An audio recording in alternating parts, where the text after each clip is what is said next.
একটা ভয়ঙ্কর চক্রান্ত। মেয়েদের টাকার লোভ দেখিয়ে প্রেগনেন্ট করানো হচ্ছে, কিন্তু কেন? এর পেছনে লুকিয়ে আছে এমন কিছু রহস্য যা জানলে আপনার রক্ত হিম হয়ে যাবে। কি সেই রহস্য? কি হবে এই মেয়েদের ভাগ্য?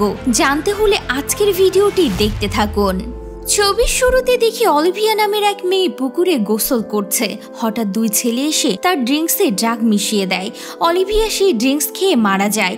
ছেলেরা তখন দেখে অলিভিয়ার শরীরে লাল দাগ। ভয় পেয়ে তারা দৌড়ে পালিয়ে যায়। পুলিশ এসে অলিভিয়ার শরীরে দুই ধরনের ড্রাগ পায়, যার জন্যই তার মৃত্যু হয়েছে। একটা ড্রাগ LSD, অন্যটা কি কেউ জানে না। রহস্যটা ক্রমশ ঘনীভূত হচ্ছে। তারপর আমাদের গল্পের নায়িকা সামান্তা মানে ইয়াসুধাকে দেখতে পাই। সে হাসপাতালে গেছে কারণ সে 3 মাসের প্রেগনেন্ট। আসলে ব্যাপারটা হলো ইয়াসুধা টাকার জন্য সারগোসি করতে যাচ্ছে, মানে অন্য কারোর বাচ্চা পেটে ধরবে। বাচ্চা হলেই তো অন্য কারোর হাতে চলে যাবে। ডাক্তার ইয়াসুধা চেক আপ করে বলল এখন সে অর্ধেক টাকা পাবে। টাকা পেলে কোম্পানির লোকজন তাকে নিয়ে যাবে, আর বাচ্চা না হওয়া পর্যন্ত তাদের সাথেই থাকতে হবে।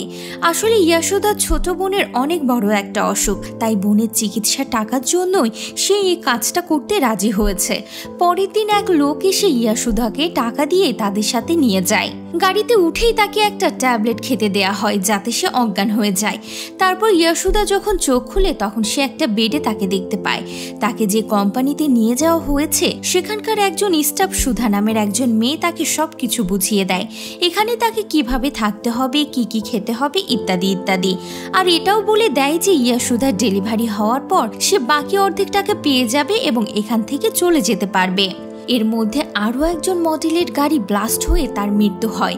আর ঋষি নামের একজন পুলিশ এই নিয়ে কমিশনারের সঙ্গে কথা বলতে চায় এবং মার্ডার কেসটি তাকে দিয়ে দেওয়ার জন্য বলে।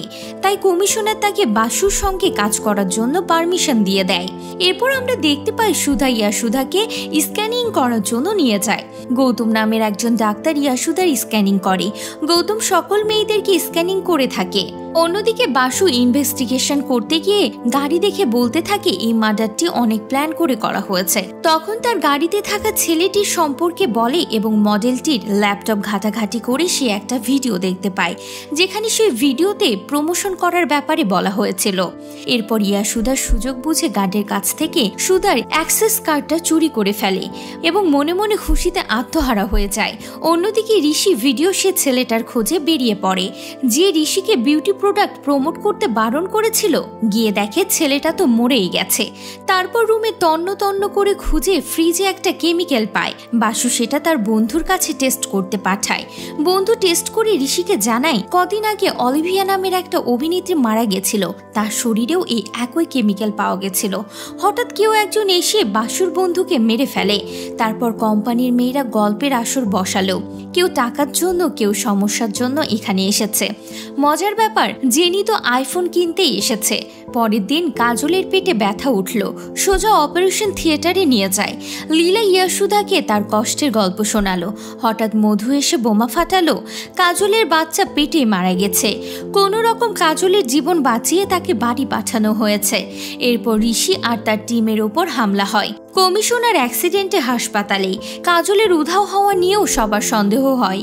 ইয়াসুধা তো কিছুতেই বিশ্বাস করতে পারছে না, তাই সে বেহুশের নাটক করে জন 2-তে ঢুকে পড়ল। সেখানে খোঁজাখুঁজি করতে লাগলো। হঠাৎ গৌতম এসে হাজির হয়। ইয়াসুধা আবার অজ্ঞান হওয়ার অভিনয় করে গৌতমের কার্ডটা চুরি করে নিল। তখন তাকে আবারও রুমে নিয়ে আসা হয়। অন্যদিকে কমিশনার ঋষি এবং বাসুকে বলে অলিভিয়া বছরে 2 বার ইন্ডিয়াতে আসতো, 3 দিন থেকে আবার চলে যেত। আর বিদেশ থেকে 122 জন মেয়ে প্রতি 6 মাস পর পর ইন্ডিয়াতে আসতো এবং তারাও কয়েকদিন থেকে চলে যেত। কিন্তু ওদের আসার কারণ এখনো আমরা জানি না। আর এদের সবাই অনেক ধনী ছিল। এর মধ্যে এলিনা নামের একজন মেয়ের আসার কথা, তাই ঋষি এবং বাসু তাকে ফলো করতে থাকে। আর এলিনাকে ফলো করতে করতে তারা জঙ্গলে চলে যায়। আর হঠাৎ এলিনার গাড়ি গায়েব হয়ে যায় আর তারা সেখানেই ফেসে যায়। অন্যদিকে লীলার ব্যথা উঠলে তখন তাকে অপারেশন থিয়েটারে নিয়ে যাওয়া হয়।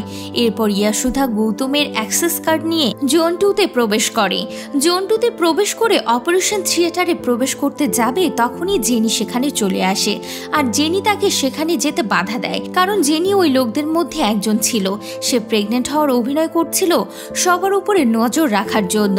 তখন তাতে দুজনের মধ্যে চরম মারপিট হয় আর ইয়াসুদার হাতে জেনির মৃত্যু হয়। এরপর ইয়াসুদা অপারেশন থিয়েটারে গিয়ে দেখে এটা আসলে মৃত মানুষের জায়গা। এখানে অনেক মেয়েদের লাশ রাখা হয়েছে আর এখানে কাজল এবং লীলার বডিও রয়েছে। এরপর ইয়াসুদা হাজারো বাচ্চাকে ফ্রিজে করে রাখা অবস্থায় দেখতে পায়। এখানে সে নীলার বাচ্চাকেও দেখতে পায়। আর এত সব বাচ্চাকে দেখে ইয়াসুদা চিৎকার করতে থাকে। আর তখনই ইয়াসুদাকে আটক করে একটা রুমে নিয়ে যাওয়া হয়। এখানে সিকিউরিটির সঙ্গে ইয়াসুদার ফাইট হতে থাকে আর ইয়াসুদা তাকে মেরে ফেলে। এরপর ইয়াসুদা অন্য রুমে চলে যায় যেখানে মধু ছিল। সেই সময় সেখানে গৌতমও চলে আসে। ইয়াসুদা তখন মধুর গলায় চাকু রেখে জিজ্ঞেস করে, তোমরা এসব কিছু কি করছো? আর এটাও বলে, যদি তুমি আমাকে না বলো তাহলে আমি মধুকে মেরে ফেলবো। তখন গৌতম মধুর উপরে দোষ দিয়ে বলে তাকে মেরে ফেলতে পারো। এই বলে সে ইয়াসুদাকে আটক করে ফেলে। আর মধু ইয়াসুদাকে তার অতীতের কাহিনী বলতে থাকে। মধু ছিল সবচাইতে সুন্দরী, তাই চিফ গেস্ট হিসেবে গিরিধার আসলে তার সামনে বিউটি সম্পর্কে সে অনেক কিছু বলে। আর সেই কলেজে গৌতমও ছিল আর গৌতম মধুকে অনেক ভালোবাসতো, কিন্তু মধু গৌতমের ভালোবাসাকে উপেক্ষা করে দেয়। এরপর গিরিধার মধুর রূপ দেখে তাকে বিয়ের প্রস্তাব দিলে সে রাজি হয়ে যায়, কারণ গিরিধারের অনেক টাকা ছিল। বিয়ের পর মধু প্রেগনেন্ট হওয়ায় তার সৌন্দর্য কমতে থাকে আর ডাক্তার তাকে বলে এটা এমন একটা রোগ যার কোনো চিকিৎসা নেই। তখন গিরিধার মধুকে ছুঁড়ে ফেলে দেয়, কারণ এখন তার আর কোনো রূপ ছিল না। তখন গৌতম এসে বলে সে মধুকে আবারও আগের মতো করে দিতে পারবে, কিন্তু তার শর্ত হচ্ছে মধুকে সারা জীবন তার সঙ্গে থাকতে হবে। মধু তাদের রাজি হয়ে যায়। তখন মধুর পেটের বাচ্চার প্লাজমা দিয়ে গৌতম মধুকে নানান ধরনের এক্সপেরিমেন্ট করে তাকে আগের থেকেও বেশি সুন্দরী করে দেয়। কিন্তু মধু আবারও গৌতমকে ধোকা দিয়ে গিরিধারের কাছে চলে যায় আর গিরিধারের লোক গৌতমকে পিটায়। তখন গৌতম বলে, তোমার এই সৌন্দর্য সারা জীবনের জন্য নয়, প্রতি 6 মাস পর পর তোমাকে বুস্টার ডোজ নিতে হবে। আর এই ডোজ শুধুমাত্র আমি বানাতে পারি। যদি আমি এই সিরাম বাইরে বিক্রি করতাম তাহলে আজকে অনেক টাকার মালিক হয়ে যেতাম। আর এইসব কথা গিরিধার শুনে গৌতমকে বলে, তোমার মধুকে দরকার আর আমার টাকা দরকার, আমি মধুকে তোমাকে দিয়ে দেব, তুমি আমাকে এই সিরাম দাও। এরপর থেকে তারা 3 জন মিলে এই প্ল্যানে কাজ করতে থাকে। এরপর মধু অন্য দেশে এই বিউটি প্রোডাক্ট সম্পর্কে জানতে থাকে আর এইসব বিউটি প্রোডাক্ট বড় বড় অ্যাক্টররা ব্যবহার করত। এই বিউটি প্রোডাক্ট নেওয়ার 48 ঘন্টার মধ্যে কোনো ধরনের ড্রাগ নেওয়া সম্পূর্ণ নিষেধ ছিল আর এই জন্য অলিভিয়ার মৃত্যু হয়েছিল। এই প্রোডাক্ট সদ্য জন্ম নেওয়া বেবিদের প্লাজমা দিয়ে তৈরি করা হয় আর এই জন্য এরা হাজারো মেয়েদের টাকার বিনিময়ে প্রেগনেন্ট করতে উৎসাহিত করত। কিন্তু মডেল আরশি এই কোম্পানি নিয়ে ইনভেস্টিগেশন করায় তাকে মেরে ফেলা হয়েছে আর ইয়াসুদা তখন এখান থেকে পালিয়ে যায়।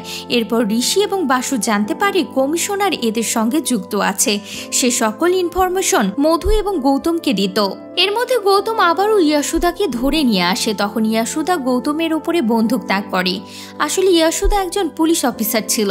সে পুলিশে জয়েন করার জন্য গেলে এক পুলিশ তাকে তার সঙ্গে রাত কাটাতে বলে। সে বলে যদি সে রাত কাটাতে না চায় তাহলে পুলিশে জয়েন হতে তাকে অনেক টাকা দিতে হবে। তখন তার বোন জানতে পেরে ইয়াসুদাকে পুলিশ জয়েন করানোর জন্য সারগুসি পদ্ধতিতে মা হতে যায়। এরপর ইয়াসুদা এসব কিছু জানতে পেরে তার বোনকে আনতে চায়, কিন্তু তাকে অন্য জায়গায় নিয়ে যাওয়া হয়। অন্য জায়গায় নিয়ে যাওয়ায় ইয়াসুদা বাসুর সঙ্গে ইনভেস্টিগেশন করার জন্য সারগুসি পদ্ধতিতে মা হতে চায়। আর যেদিন থেকে সে এখানে এসেছে সেদিন থেকে প্রতিটা জিনিসের উপরে সে নজর রাখে। এমন সময় কয়েকজন সিকিউরিটি আসলে ইয়াসুদা তাদেরকে মেরে ফেলে। অন্যদিকে ঋষি কমিশনারকে মেরে ফেলে। এরপর গৌতমকেও তারা মেরে ফেলে। এরপর ইয়াসুদা সকল মেয়েদেরকে সেখান থেকে বের করে নিয়ে যায় আর মধুকে সকলে পাহাড় থেকে নিচে ফেলে দেয়, কারণ সে এতটা জঘন্য কাজ করেছিল যে তার সৌন্দর্য বাড়ানোর জন্য সে তার বাচ্চার প্লাজমা ব্যবহার করেছিল। এর মধ্যে মধু তার বোনকে খুঁজে পায় আর সেখানে তার বোনের বাচ্চার বেবির জন্ম হয়। আর এখানেই মুভিটি শেষ হয়ে যায়।